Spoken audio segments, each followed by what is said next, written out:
If you recently broke up with your partner, watch this video because I'm going to explain you the best method, the best strategy when it comes to no contact.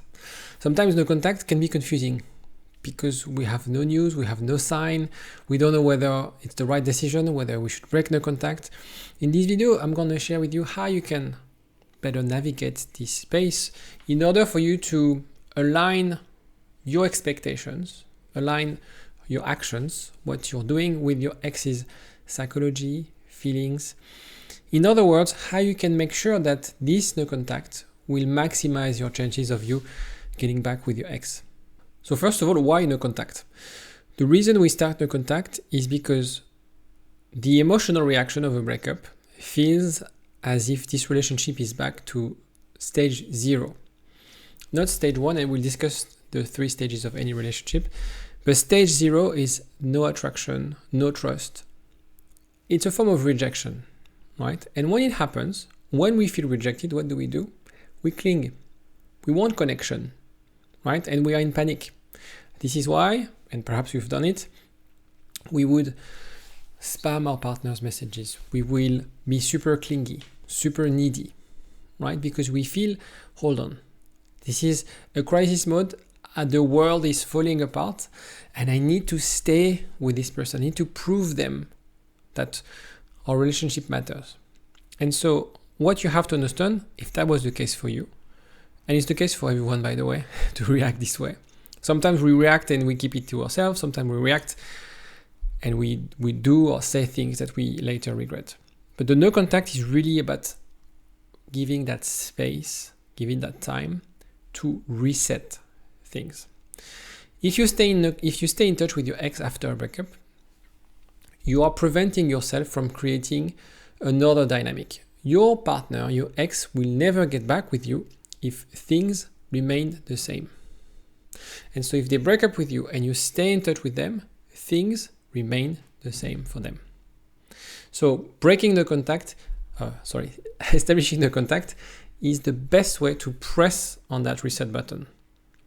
And so the mistake would be to break no contact too early because you're going to bring them to their decision, which was to break up with you. So it's very important to understand that even though it doesn't feel like you should stay in no contact or initiate no contact because you feel like if only I can prove them wrong, but that's not what they need right now. That's not what the relationship needs. Just to give you a quick overview of the 3 stages from the Gottman Institute. And it's important because, again, you're starting from stage 0. So stage 1 is falling in love, passion, initial attraction. It's basically the honeymoon phase. Stage 2 is when passion transforms to compassion, is around building trust. So developing safety and reliability. And stage 3 is around commitment. So if you're watching this video and you feel like we were only stage 1, it's going to be very hard for you to get back together with no contact because that's not necessarily about the commitment element. If you've been beyond commitment element, perhaps it's because of your attachment, perhaps it's because of other elements outside of the relationship. It's something you can repair with no contact. And so what you have to understand, and the reason I wanted to spend 1 minute on this is because the journey getting back with them will go from stage 0, stage 1, stage 2, stage 3. And the problem is that when we want to get back with our ex, when they took the decision to end the relationship, we want to bring them to stage 3 right away. And so the problem is that when you skip stages, you fail to understand that your ex needs to process the breakup and needs to relearn a new relationship with you. The mistake is always to, get back. We left it there. Let's get back together here. You have to start from scratch. This relationship with your ex will be a new relationship. It has to be perceived as a new relationship. And you also need to understand and accept that this relationship has to be a new relationship because your ex will not get back with you if things are the same. And so if we look at the stages, where does it start is around attraction. It's around seduction. So in other words, even though you want to discuss your emotional pain, the problems that you had, the things that you want to implement in order for you to have a committed relationship, future plans, and so on and so forth, this is not what will get them back. What will get them back is if they fall back in love with you. So you need to start with attraction. And so again, it's really a shift in mindset that you have to operate, because initially that's not how we feel. And so in other words, if you want to be successful in getting back with your ex, it's more about being structured and a little bit more analytical than emotional and reacting out of fear, out of guilt, out of pain. In other words, is about how you can reconnect with yourself, reconnect with your partner. And it's a method that I put together, that I created recently. And it's really basically the pillars of every single successful cases I had with my clients. And it's about the reflection element, how you can empower yourself, because that rejection, that breakup will really affect your self-esteem. Obviously, there's communication element. Optimization is around emotional regulation, so how you can feel better. Navigate, so it's about contact, effective communication. Nurturing, so it's about personal improvement, some exercise of mindfulness. Evolve, so it's about how you can let go of past relationship or past patterns and sort of replace with healthy patterns. And it's also about the challenge, because it's a huge challenge. You have, and the problem is after a breakup, we usually have our motivation level down to zero.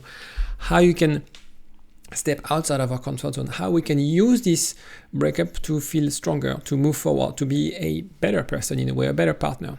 And which will lead to transformation in mindset. So as I said, that's really about a mindset shift. And also a transformation of how you perceive a relationship, how you interact in your relationship, how you can create a secure base. If you want to learn more about this, there'll be a link in the description about this method.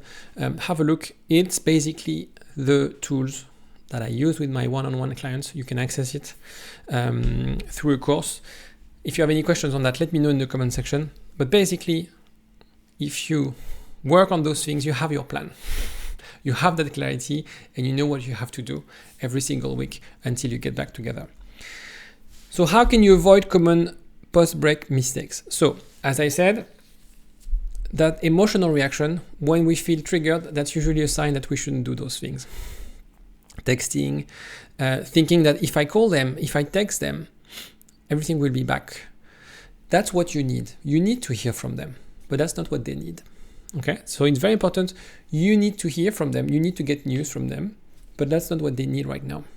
And so what we call protest behaviors, so excessive testing, seeking constant validation, these are based on insecurities, maybe an attachment wounds around fear of abandonment. This is probably something that's at play if you have an anxious attachment style. And so when you act out of fear, out of neediness, think about the stage one. Stage one is about attraction. Stage one is to be the most appealing partner ever you could be. And think for a second, like if I'm needy, if I'm crying, if I have like runny nose because I keep on crying and spamming you, etc., etc., is it really attractive? No, it's not. So the thing is, when you do those things, even though it's how you feel internally, this is not how you should act, right? Because that will push them even further away. So if you've done it in the past, don't blame yourself. Maybe it's something you can repair, but stop from today to do those things because it's not helpful.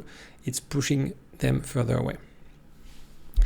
The power of no contact is because it's going to create curiosity. The same way you're very curious about what your ex is doing, but whether they're dating someone, whether they're seeing someone, whether they're in pain, they will have the same fear of missing out. They will have the same fear. If they loved you, if they didn't love you, they wouldn't, and they will be moving on. But if they loved you, if you had something special, they will always have, because it's like a normal processing element of our brain, is that over time, we keep positive memories and we erase negative memories. Or if we keep those negative memories, they don't have the same intensity. So when you fight with someone, when you hurt yourself, if you think about those events, if it was one year ago or a few months ago, that's different than when you had those events.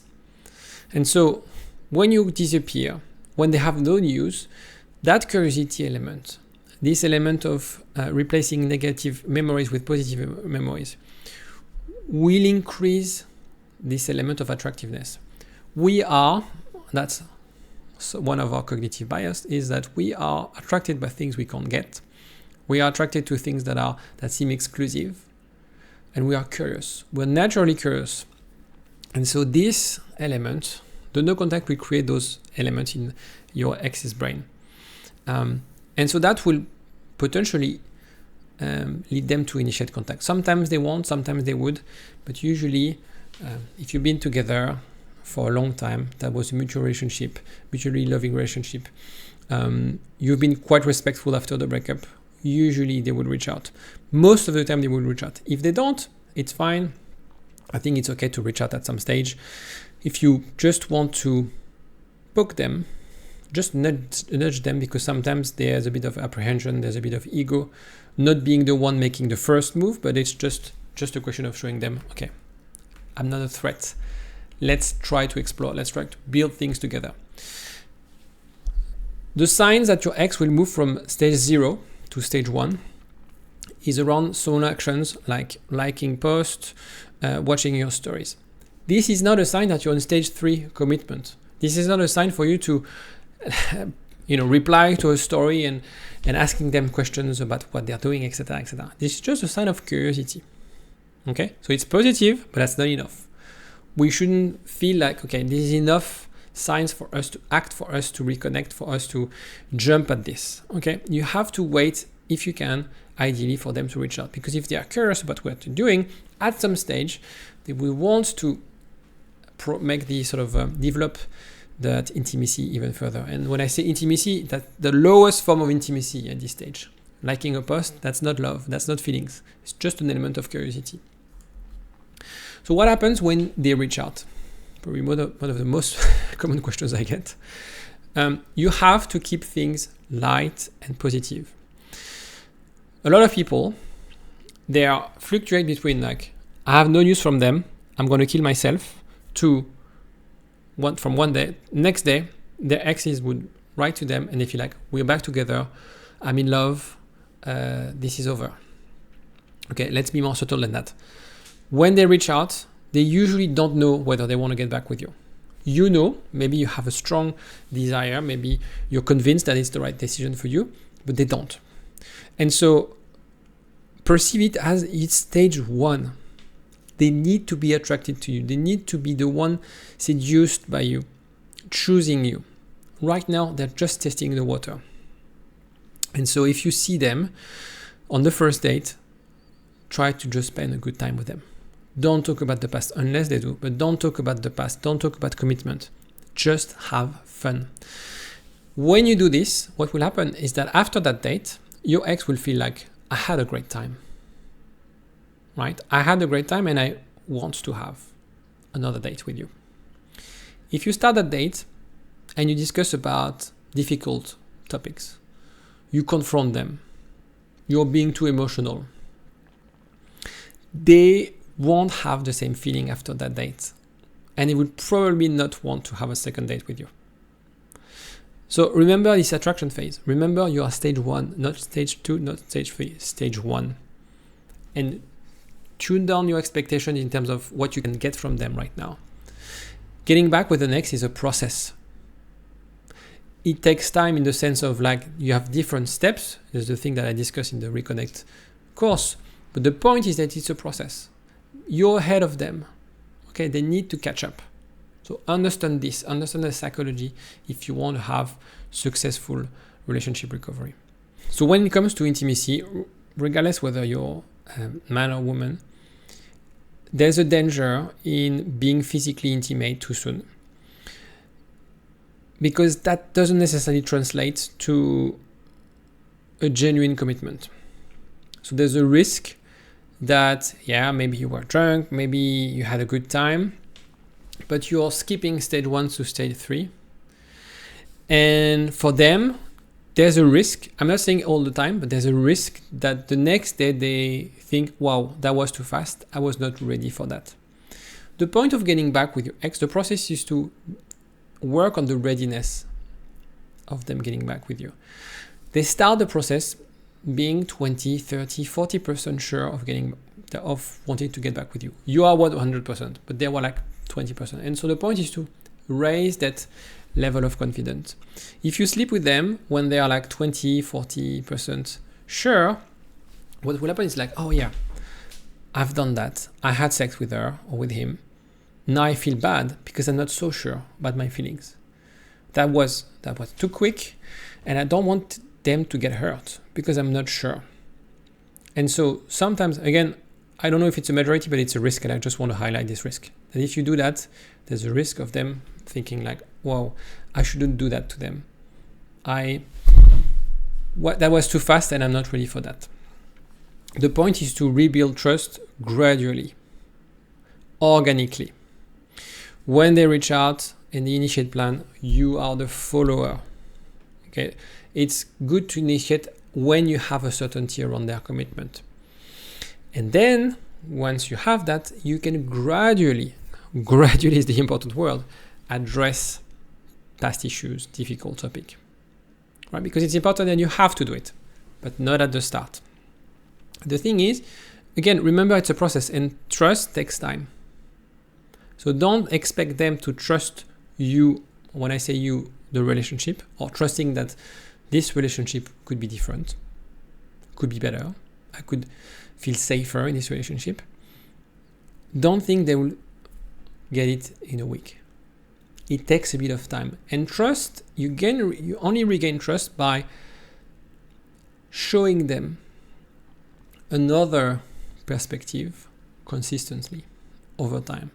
That's why getting back with an ex, it's not a 1 week thing. It takes few weeks, sometimes few months, but the point is to help them navigate this. And the beautiful aspect where my clients are successful is that they allow their partner, or they make their partner believe that they took the decision. So even though you knew from the get-go that you wanted to get back together, you let them take the decision. You're not forcing things, right? And that's way more powerful because then they feel, I'm taking the decision to give our relationship a second chance. I feel empowered. I don't feel forced. And because I took the decision, I will fight for it and I will commit. This is the best way if you want to get back together. If you have any questions on this, let me know in the comment section. Have a look in the description. There's also other links to help you out on your journey. And I'll see you next time. Take care.